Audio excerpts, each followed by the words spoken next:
네, 중대 분수령입니다. 이게 대체 무슨 얘기인지 먼저 저희가 기사 짚기 전에 여기부터 좀 보시죠. 조금 전에 들어온 소식입니다. 김민석 국무총리 이렇게 얘기를 했다고 해요. 비자 문제가 해결될 때까지 미국 투자 없다. 통화 스와프 없으면 3,500억 달러 투자 힘듭니다. 라고 다른 사람도 아닌 김민석 국무총리가 조금 전에 얘기를 했습니다. 대체 갑자기 첫 판부터 김민석 국무총리 얘기가 왜 나오는 거지 싶으실 수 있어요. 오늘 새벽에 이재명 대통령이 지금 미국 뉴욕에 있죠. 거기서 스콧 베선트 미 재무장관을 만났는데 그리고 난 다음에 얼마 지나지 않아서 이 이른 시각에 아침 우리 시각으로 오전 8시 5분이 지금 넘어가는 요 시각에 김민석 국무총리 이런 발언을 내놨다라는 겁니다. 대체 뉴욕에서의 얘기가 어떻게 진행이 되고 있길래 김민석 총리가 이렇게나 강경한 입장을 얘기를 한 건지 차근차근 좀 짚어보도록 해보겠습니다. 먼저 제가 말씀을 드렸죠. 이재명 대통령과 스콧 베선트 미 재무장관 현지 시각으로 오후 2시, 우리 시각으로 새벽 3시에 만났습니다. 같이 볼까요? 네, 만나서 이런 얘기를 나눴다라는 거죠. 이재명 대통령. 한미 관계는 안보뿐 아니라 경제도 동맹을 유지하고 발전하는 게 굉장히 중요합니다. 안보는 잘 진행이 되는데 통상도 잘 이루어지면 좋겠네요. 그리고 한국은 일본과 크게 다르다는 점도 좀 알아두셨으면 좋겠다라는 취지로 얘기를 했다라는 거죠. 여기에 대해서 스콧 베선트 재무장관 뭐라고 얘기했느냐. 한미동맹은 굳건합니다. 일시적이고 단기적인 어려움은 있을 수 있지만 이거 극복할 겁니다. 라고 얘기를 했어요. 여기를 보면 분위기는 상당히 좋은데 근데 교수님, 김대중 교수님, 조금 전 김민석 국무총리 얘기를 보면 상당히 지금 약간 살얼음을 딛고 있는 것 같다라는 생각이 들어요. 미국 쪽에서 추가적으로 양보하는 게 없다 그러면 우리 일절 투자 못해라는 입장인 거거든요. 현재 우리 대한민국이 가지고 있는 외환보유고는 4,100억 달러입니다. 네. 4,100억 달러 대부분이 현재 미국의 국채가 한 35% 투자되어 있고 정부 기관차에 한 25%, 또 미국의 회사채 네. 이렇게 이미 대부분이 미국의 간접 투자로 투자가 되어 있습니다. 우리가 이제 국채 외환 보유고 4,100억 달러 중에 이미 미국에 다 간접 투자로 되어 있고 현재 5% 정도만 현금이 있습니다. 그러니까 한 200억 달러 정도만 현금이 있다 이렇게 볼 수가 있는 거고 트럼프 대통령이 요구하는 것은 미국에 직접 현금으로 투자를 해서 미국의 일자리를 만들고 공장을 지어달라는 겁니다. 네. 현재 우리나라는 한미 통화 스와프가 없습니다. 종료가 되어 있고 한일 통화 스와프는 100억 달러가 있습니다. 네. 그러니까 우리 대한민국이 가지고 있는 외환보유고를 대부분을 미국에 투자하라 그러면 정말 우리나라가 외환 위기가 나는 것이고 우리나라 대한민국이 GDP가 한 1.8조 달러 정도 됩니다. 네. 그러니까 제가 이제 항상 주장했던 바는 우리 대한민국의 외환보유고가 대만보다 낮다. 근데 대만은 GDP의 80% 6,100억 달러를 외환보유로 가지고 있습니다. 그러니까 한국은행이 또 정부가 좀 태만하게 외환보유고를 너무 낮게 비축하고 있는 것도 한 문제이고 두 번째는 지금 현재 BIS 국제결제은행이 우리나라의 적정한 외환보유고로 제한한 것은 한 9,200억 달러 정도 됩니다. 네. 그러니까 현재 4,100억 달러는 GDP의 23% 정도밖에 안 됩니다. 그러니까 대한민국이 달러도 없는 상황에서 미국에 다 직접 투자를 하게 되면 네. 당연히 외환 위기가 나는 거다. 그래서 일본과 똑같이 무제한으로 한미 통화 스와프를 좀 해달라 이렇게 요구하고 있는 거다. 이렇게 볼 수 있습니다. 네. 지금 교수님 말씀처럼 이 무제한 통화 스왑이 되지 않는다고 한다면 3,500억 달러라는 이 큰 돈이 훅 나가는 게 나라가 흔들릴 수도 있을 정도의 상당히 좀 큰 금액이다라는 말씀이세요. 근데 지금 보면 바로 이 통화 스와프를 어떻게 보면 관장을 하는 장관이 바로 재무장관 스콧 베선트입니다. 베선트를 만나서 아까 베선트 분명히 뭐라고 얘기를 했냐면 지금 잠깐 일시적 단기적인 어려움은 있지만 우리가 극복할 겁니다. 한미동맹 굳건해요 라고 얘기를 했거든요. 굉장히 좀 긍정적으로 해석이 될 수 있는 이런 얘기를 했는데 지금 이재명 대통령과 통화 스와프를 이 관장할 수 있는 통화 스와프 문제를 해결할 수 있는 스콧 베선트 재무장관이 만났는데 좋은 얘기를 한 걸로 알았는데 뒤이어서 지금 김민석 총리 얘기는 완전히 다른 방향의 시그널이거든요. 그런 얘기가 안 풀렸다는 얘기 아니냐라는 해석이 됩니다. 지금 현재 기축통화국인 일본은 전 세계 결제은행에서 기축통화 역할을 하고 있습니다. 일본 엔화는 한 4% 정도 결제가 되고 있고 네. IMF 기준으로 전 세계 국제 결제에서 달러가 한 70%, 유로화가 30%, 그다음에 파운드와 엔화, 위안화까지 이렇게 국제 결제에서 될 수가 있지만 우리 원화가 결제되는 비중은 0.1%고 세계 한 40위권입니다. 우리 대한민국은 GDP가 세계 10위, 또 제조업 수출액은 세계 5위의 강대국이지만 우리 원화가 국제 결제에서 이용되는 비중은 0.1%밖에 안 된다. 바로 이런 이유 때문에 한국이 국제 금융에서는 굉장히 취약한 상황이고 네. 지금 한미 통화 스와프도 아무것도 없는 상황이고 한일 통화 스와프는 100억 달러가 있습니다. 그러니까 당연히 가지고 있는 외환 보유고 4,100억 달러를 미국에 직접 투자를 하게 되면 85%나 차지하게 되는 비중이고 현금이 없는 상황이다. 바로 이런 이유 때문에 이재명 정부가 지금 15%를 한미 통상 협상을 했지만 15%를 낮추기 위해서는 이렇게 3,500억 달러나 되는 큰 돈을 투자하라고 하는 것은 한국으로서는 현재 불가능하다. 그래서 요구하고 있는 것이 무제한으로 통화 스왑을 해달라는 건데 일본은 기축통화국입니다. 바로 이런 이유 때문에 한국에서는 아직 결정을 못하고 있고 저는 이 한미 통화 스와프가 무제한으로 돼야지 네. 이렇게 3,500억 달러가 투자가 가능할 것이다. 이렇게 전망합니다. 네. 지금 말씀하신 이런 연유로 김민석 국무총리가 좀 단호한 입장을 제시할 수밖에 없는 거 아니겠느냐라는 건데 사실 중요한 건 지금 계속 여쭤보는 건 미국의 입장인 거예요. 미국에서는 왜 무제한 통화 스와프를 해주지 않으려고 하는 것이냐라는 점과 함께 우리 입장에서는 우리는 지금 말씀하신 것처럼 굉장히 어렵다. 만약에 이걸 그냥 무제한 통화 스왑이 없는 상태로 한다 그러면 이건 나라가 흔들릴 수 있는데 우리는 못한다라는 입장을 분명 이재명 대통령도 아까 이렇게 얘기를 했죠.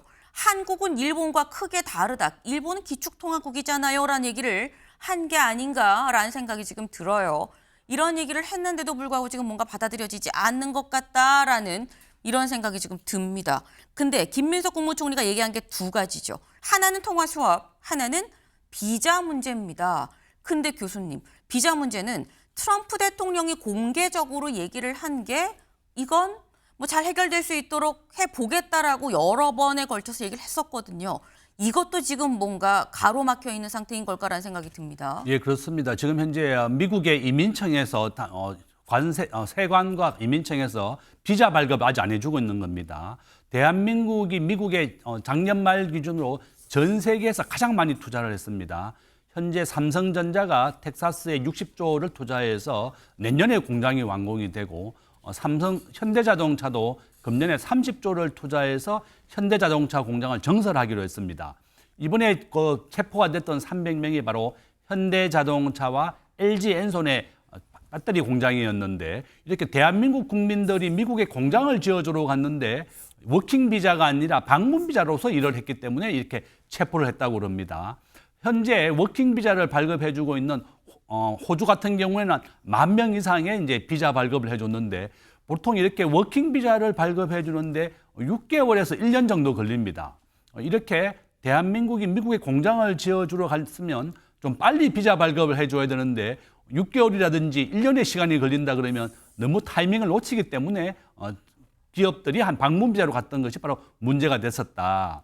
결론은 트럼프 대통령이 미국에 대해서 직접 투자를 계속 요구한 것만큼은 빨리 워킹 비자를 문제를 해결해 줘야만 대한민국이 투자를 할 수가 있다. 이렇게 볼 수 있습니다. 네. 지금 말씀하신 것처럼 비자 문제 상당히 좀 중요한 문제죠. 근데 이게 지금 사실 풀리지 않아서 이 조지아주의 이 근로자, 한국인 근로자 대거 구금 사태까지 빚어졌었는데 그래서 트럼프 대통령이 얘기를 했었던 게 이거 우리가 해결해 주겠다. 심지어 구금됐었던 한국인 근로자들 나올 때 그냥 가지 말고 여기서 좀 일해요. 라고까지 한 번 더 잡았었던 트럼프 대통령인데 지금 김민석 국무총리 얘기는 비자 문제 해결될 때까지 미국 투자 없다.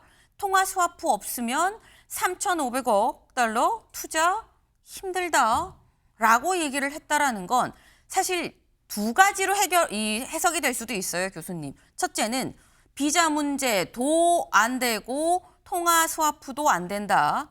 라고 해석을 할 수도 있고, 두 번째는 통화스와프 문제가 안 풀리면 비자 문제가 해결이 돼도 연동해서 우리는 같이 좀 문제를 볼 수 있어요. 라는 취지로도 해석을 할 수 있거든요. 뭐가 맞다고 보십니까? 두 개 다가 연동됐다고 봅니다. 일단 대한민국이 전 세계에서 가장 많이 미국에 직접 투자를 했고, 대한민국은 제조업으로는 세계 5위의 강대국입니다. 미국에 가장 많이 수출하는 것이 바로 자동차와 자동차 부품, 석유화학, 반도체 이런 순서이고, 현재 미국의 조선소라든지 방위산업에 대해서 한국과 미국이 굉장히 협력을 많이 하고 있습니다. 이미 하나가 필리조선소를 인수해서 미국 국민들을 교육을 시키고 있습니다. 미국에서는 제조업에 투입될 인재가 없기 때문에 대한민국 국민들이 가서 이렇게 공장을 지어줬던 것이다. 이와 같이 비자 문제가 해결되지 않는다면 당연히 대한민국 국민이 이제 그 누가 워킹 비자가 아닌 방문 비자로 가서 일을 할 수 있겠느냐는 그런 안전에 대한 문제가 제기된 것이고, 두 번째는 우리 한미 통화사업 얘기입니다. 대한민국이 가지고 있는 외환보 유고 자체도 GDP의 20%밖에 안 되지만, 일본의 입장에서는 일본이 외환보 유고를 가지고 있는 것은 1.2조 달러 정도 됩니다. 또한 일본은 엔화와 기축통화 역할을 할 수가 있습니다. 기축통화라고 하는 것은 석유를 사올 때 결제할 수 있는 것입니다. 우리 대한민국은 매달 1,000억 달러, 약 150조 원 정도를 석유를 사오면서 달러로 결제를 하고 있습니다. 이와 같이 대한민국도 외환보 유고가 그동안 좀 부족했던 것도 사실이고, 이렇게 한미 통화 스와프가 체결되지 않은 상황에서는 3,500억 달러를 직접 투자하는 것은 불가능하다, 이렇게 정리할 수 있습니다. 네, 지금 사실 비자 문제도 그렇고 통화스와프 문제도 그렇고 이게 쉽게 해결될 수도 없고 굉장히 좀 중요한 문제긴 합니다. 하지만 꼭 풀고 넘어가야 될 문제이기도 한데, 중요한 건 이 얘기를 김민석 총리가 지금 한 이 시점이 불과 몇 시간 전에 이재명 대통령과 스콧 베선트 재무장관이 만난 직후에 나온 얘기다라는 부분인 거겠죠. 사실 이재명 대통령과 이 베선트 장관이 만나고 난 다음에 김용범 실장이 기자들의 질문은 자동차 관세 문제 관련해서 좀 질문이 있었어요. 근데 여기에 대해서 이렇게 얘기를 합니다. 요 얘기 잠깐 들어보고 오시죠. 이번 면담에서 자동차 관세 문제가 언급이 됐는지, 그리고 이번에 재무장관 면담이 향후 협상 과정에서 얼마만큼의 그런 진전을 가지고 올 수 있는지. 그런 협의를, 양국 간의 협의를 지속적으로 해오고 있죠. 근데 그 협의를 하는 과정에서 오늘 대통령님과 이 재무장관, 비록 그 주된 협상 파트너는 아니죠. 누차 강조해서 말씀드리지만 상무장관이 주된 창구니까. 그렇지만 논의 과정에서 아주 중요한 문제로 제기된 외환시장에 관한 문제의 주무장관이 베센트이기 때문에 그 베센트 장관에게 대통령께서 직접 그 포인트를 상세히 설명하셨기 때문에 이후 협상 과정에서 중대한 분수령이라고 봅니다. 네, 김용범 실장 명확하게 얘기를 하죠. 지금 현재 중대 분수령이다. 협상에서의 중대 분수령이라고 본다라고 얘기를 했어요. 그런데 정책실장이 중대 분수령이라면 이건 진짜 중대한 거 아니겠느냐라는 생각이 지금 가능한데, 이게 교수님 상당히 좀 의미심장합니다. 사실 김민석 국무총리 얘기가 나오기 전에 중대 분수령이라고 본다라고 얘기했을 땐 뭔가 얘기가 잘 풀리려는 중대 분수령이야 라는 생각을 했었는데, 지금 이런 얘기가 나오는 거 보면 중대 분수령이 좀 안 좋은 쪽으로 흘러가는 거야 라는 생각이 들기도 하고요. 이거 어떻게 해석하는 게 맞는 걸까요? 저는 아마 한미 통화 스와프가 체결될 것이라고 봅니다. 미국의 입장에서는 대한민국은 원화의 경쟁력이 세계 40위권이기 때문에 네. 0.1%밖에 이용이 안 됩니다. 바로 이런 이유 때문에 기축통화국이 아닌 대한민국에서는 유례가 없다, 이렇게 얘기했지만 트럼프 대통령이 가장 원하는 것은 미국의 일자리를 만들고 미국에 직접 투자를 계속 요구하는 겁니다. 바로 이런 이유 때문에 한미 통화 스와프가 체결될 것이다. 저는 한 4천억 달러 이상 또 무제한으로 한다면 가장 우리 원화 환율이 안정이 될 것인데요. 현재 우리나라 원화 환율은 84% 확률로 계속 우상향 중에 있습니다. 바로 이유는 지금 현재 우리 국제 결제에서 달러가 결제되는 비중이 70% 정도로 그 비중이 계속 올라가고 있고 대한민국은 무역 의존도가 75%입니다. 전 세계에서 두 번째로 높은데요. 이와 같이 한국은 교역으로 먹고 사는 나라다. 한국은 매년 1,000조를 수출하고 900조를 수입하면서 100조 원 정도 무역 흑자가 있습니다. 이렇게 교역으로 먹고 사는 나라에서 달러의 비중이 굉장히 중요한 거죠. 트럼프 대통령이 원하는 것은 미국의 일자리를 만들고 미국의 제조업을 세계 1위로 만드는 겁니다. 그렇다 그러면 대한민국이 직접 투자가 없다 그러면 그것이 불가능하다. 바로 이런 이유 때문에 저는 트럼프 대통령이 이 한미 통화 서프를 풀어줄 것이다. 다시 체결해야만 우리가 직접 투자가 가능하기 때문에 저는 체결될 것이다. 이렇게 전망할 수 있습니다. 네. 지금 저희가 약간 이 부분을 좀 짚고 넘어가야 될 게 김민석 국무총리의 이 속보성으로 조금 전에 들어왔던 이 얘기가 이재명 대통령이 베선트 장관 만나 직후에 나왔네라는 말씀을 드렸었는데 지금 저희가 지금 추가적으로 계속해서 좀 이 정보가 지금 들어오고 있죠. 김민석 국무총리의 이 얘기는 블룸버그와의 인터뷰를 통해서 했었던 얘기였다라는 거예요. 근데 인터뷰를 통해서 했었다고 한다면 인터뷰의 시점은 오늘이 아니라 며칠 전이겠죠. 때문에 이재명 대통령과 스콧 베선트 재무장관의 이 회담과 또 직접적으로 연관을 질 수는 없을 수도 있겠다. 이러한 입장이기 때문에 이재명 대통령이 베선트 장관을 만나서 얘기를 한 것일 수 있겠다라는 말씀을 저희가 좀 추가로 드리도록 해보겠습니다. 다음으로 좀 넘어가 볼까요?